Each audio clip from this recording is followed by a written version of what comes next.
So hello everyone, তোমরা সবাই কেমন আছো? আশা করি তোমরা সবাই খুব ভালো আছো। আমি কিন্তু রান্না জোগাড় করতে বসে পড়েছি। দেখো আমি কি কি কেটে নিয়েছি। কি রান্না হবে দেখো, নিরামিষ পটল ভাজা, পুঁই দিয়ে নিরামিষ একটা তরকারি, আর এখানে হবে পনির। আজকে এই সামান্য আয়োজন।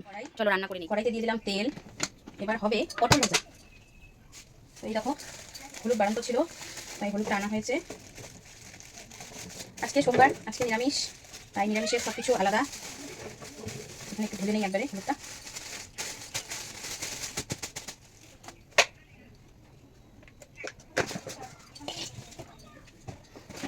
হলুদ লবণ হলুদ মাখিয়ে নেই আগে।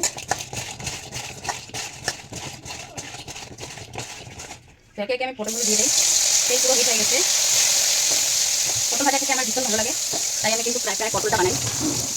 খুব ভালোবাসি আমি পটল। আর রান্না হবে পনির, খেতে একদম নিরামিষ।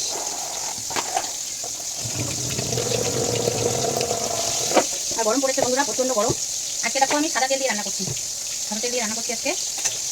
আর ভাত আমার হয়ে গেছে আগেই, ভাত আগেই বানিয়ে নিয়েছি আজকে সকালবেলায়।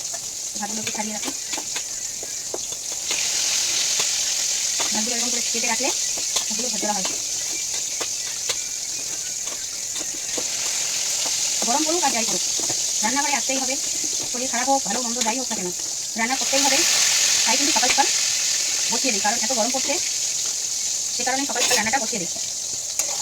তাহলে পটল ভাজাটার কালারটা কিন্তু দারুণ হয়েছে, সেই সুন্দর কালার।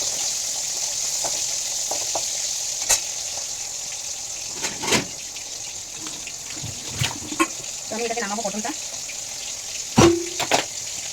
রান্না বসাতে হয়, বাকি কাজও করতে হয় সাথে সাথে, এটাই হলো আমার ডিউটি। এরপরে রান্না করবো এটা। পটল ভাজা হয়ে গেলে আমি এটা বসিয়ে দেবো। হয়ে গেল আমার পটল ভাজা। দেখো পটল ভাজাগুলোকে লাল করে ভাজিয়ে খেতে বেশ ভালো লাগে। তাই যে পেছন দিকটা একটু কড়া লাল হবে, দেখতে ভালো লাগে। এরকম কি সুন্দর লাগছে না?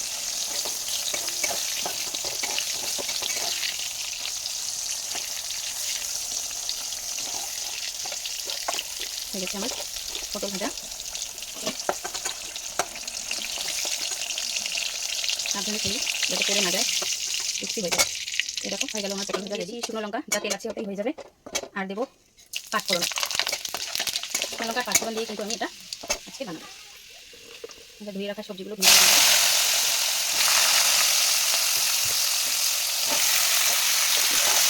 এটা তেল দিয়ে পুরো সুন্দর করে ভাজা ভাজা করবো। তারপরে দেবো এতে মাছের এটা পুরো কষিয়ে নেই। আমার কিন্তু এটা একটু ভাজা ভাজা হয়ে গেছে। আর এদিকে আমি শাকটা ধুয়ে রেখেছি দেখো। এবার আমি দিয়ে দেবো এগুলো। এর মধ্যেই হলুদ লবণ সব দিয়ে দিচ্ছি মশলার সাথে। ভালো করে এটা কষাবো, ভালো করে কষিয়ে নেব। মশলা কষানো রেডি। এবার এর মধ্যে দিয়ে দেবো কেটে রাখা পুঁইয়ের পাতা। পাতাটা না দিলে স্বাদটা বেশ জমবে না।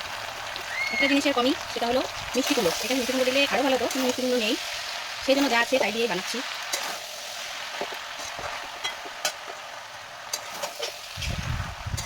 নাটের জন্য অসুবিধা হচ্ছে।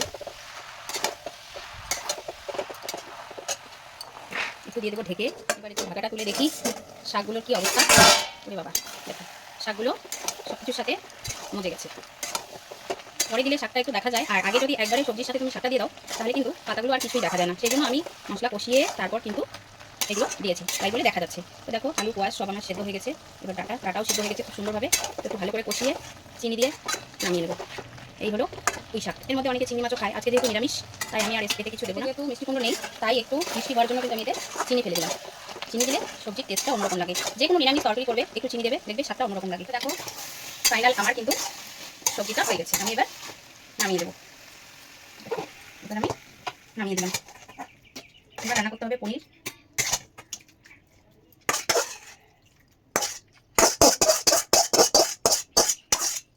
আজকে ভোটের রেজাল্ট বেরোবে জানি না, আমাদের দেশে মুখ্যমন্ত্রী হয়ে আসবে জানি না, তবে যেই আসুক আমাদের যেন ভালো হয় এটাই চাইবে, আমরা আর কিছু চাই না। তো এখনো রেজাল্টের খবর আসেনি। 8 তারিখে আমার মেয়ের রেজাল্ট, মাধ্যমিকের রেজাল্ট, তো সেটাও জানি না কি হবে। তো দেখো আমি কিন্তু সবজি নামিয়ে দিয়েছি, সবজি আমার নেমে গেছে। এবার আমি এটাকে হালকা ঢেকে রাখি। এরকম পনির কেটে রেখেছি, এবার পনিরটা ভেজে নেবো। পনির ভেজে নেবো। পনিরের মশলা রেডি, সব কিছু রেডি করে নিয়েছি। সব কিছু রেডি করে নিলে কাজটা তাড়াতাড়ি হয়। সব পড়ে গেল ওখানে। পনির আমার বড় মেয়ে খায় না, ছোটো মেয়ে ভীষণ ভালোবাসে, তো সেই জন্য আমিও খাই পনিরটা, সেই জন্য পনিরটা রান্না করছি। আর পনির আমি একটু সাদা তেল দিয়ে রান্না করবো, সরষের তেল দেবো, সরি সাদা তেল নয়, পনিরটা আমি সরষের তেলেই করবো।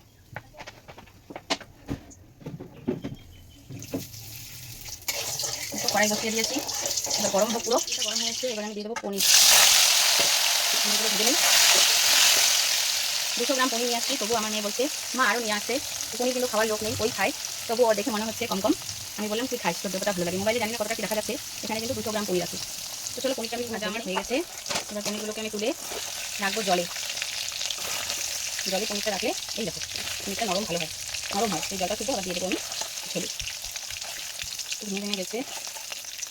হ্যাঁ গরম কত। এই হলো পনির। এবার আমি এখানেই ফোড়নে দিয়ে দেবো শুকনো লঙ্কা আর সাদা জিরে। ভীষণ গরম কড়াইটা, তো বলেছিলাম এই তেলেই আমি রান্নাটা করবো। তো দেখো তেলটা কিন্তু একটু বেশি বেশি লাগছে, যত পারি তেল মশলা কম খেতে, তবুও যেন বেশি হয়ে যায়। এটা দিয়ে দেবো আমি গাজর আর আলু, কিন্তু পনির রেখেছিলাম, তো কড়াইটা একটু কালো কালো হয়ে গেছে।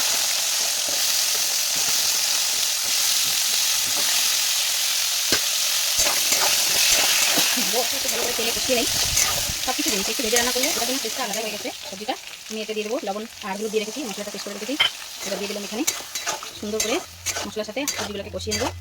এটা কষে গেছে, আমি কিন্তু এতে দিয়ে দেবো মটরশুঁটি, কারণ আমি এখানে পনির মশলা ব্যবহার করবো না, কারণ পনির মশলাতে কিন্তু অনেক কিছু থাকে। আমি যেহেতু একদম নিরামিষ খাই, সেই জন্য আমি পনির মশলাটা এখানে ব্যবহার করবো না, একদম শুদ্ধ নিরামিষ। একটু গরম মশলা দিয়েছি, তবুও মশলার সাথে একবারে বেটে। তো দেখো আমি আরেকটু কষিয়ে নেবো, যেহেতু মটরশুঁটিটা দিয়েছি আরেকটু কষিয়ে নেই। তারপরে আমি দিয়ে দেবো এই যে জলে ভেজানো রেডি মটরশুঁটি দিয়েও কিন্তু আমি মশলাটা কষিয়ে নিলাম। এবার দিয়ে দেবো আমি এই যে পনিরটা দিয়েও কিন্তু আমি একটু কষাবো, তাহলে পনিরে লবণটা ঢুকবে। তারপরে কষিয়ে আমি দেবো জল। আমি কিন্তু এইভাবে রান্না করি। দেখো কালারটা কেমন এসেছে আর রান্নাটা কেমন হচ্ছে তোমরা কিন্তু বলবে, আর যদি কেউ খেতে চাও চলে আসবে আমার বাড়িতে। এবার মশলা কষানো আমার রেডি হয়ে গেছে। দেখো মশলাটা কিন্তু সম্পূর্ণ পনির আলু মটরশুঁটি গাজরের সাথে মিশে গেছে আর তেল ছাড়া ছাড়া হয়েছে। দেখো এবার আমি দিয়ে দেবো জল, একটু বেশি করে জল দেবো, কারণ ঝোল ঝোল খাবে আর হচ্ছে আলুটা সেদ্ধ হবে। আলুটা কিন্তু সেরকম ভালো সেদ্ধ হয়নি, তাই আলুটাকে ভালো করে সেদ্ধ করতে হবে। এই হলো আমার আজকে লাঞ্চের মেনু, রান্না কমপ্লিট হয়ে গেল। এই দেখো এবার একটু ঝোল ঝোল করবো, কারণ আলুগুলো দেখো একদমই সেদ্ধ হয়নি। দেখো আলুগুলো সেদ্ধ হয়েছে মানে হালকা কম, এই দেখো আলুগুলোতে খুন্তিই ঢুকছে না। তো যাই হোক একটু সেদ্ধ করে নেই, পরিমাণ মতন জল দিয়েছি, একটু ঝোল ঝোল খাবে বলছে। ফাইনালি আমার পনির রেডি। কেমন লাগছে পনিরের তরকারিটা?